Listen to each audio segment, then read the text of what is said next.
affaiblir la position des Africains qui démarchent, qui demandent l'égalité de traitement et de la répartition équitable des terres et des ressources du pays. Multiplier les occasions données aux Européens de manipuler les Africains, les Métis et les Asiatiques.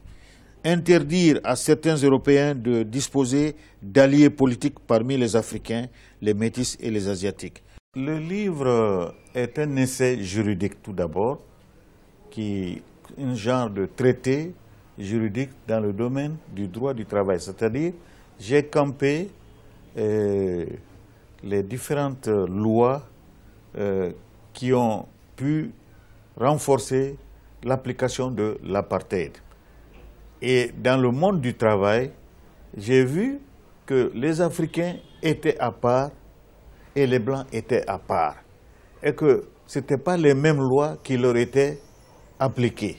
J'ai senti que j'étais effectivement un Africain dans un pays de Blancs. Et j'ai senti les rapports entre les Belges et les Congolais, appelés à l'époque Zaïrois. J'ai vu que c'était des rapports très difficiles.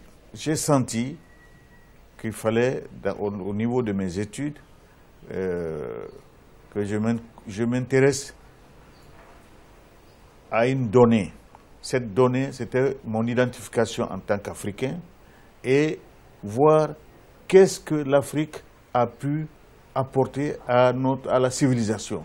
Je me dis, il ne faut pas taire cette histoire, cette partie de l'histoire de notre continent. Il faut la faire connaître, que même ceux qui ont vécu l'apartheid, ils sachent à peu près dans quel système ils ont vécu.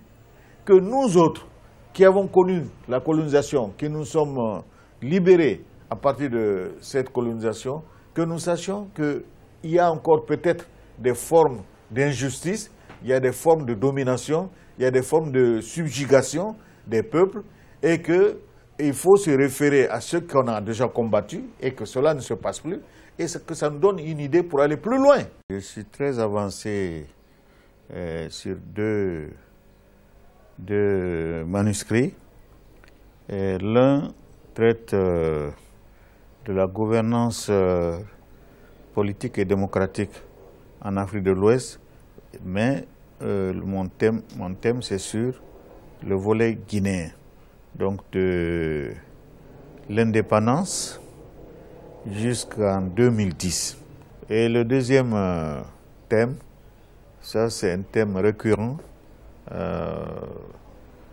important et ombilical, parce qu'il s'agit de notre santé publique, de l'hygiène publique, et ça touche le volet de l'assainissement de la ville de Conakry.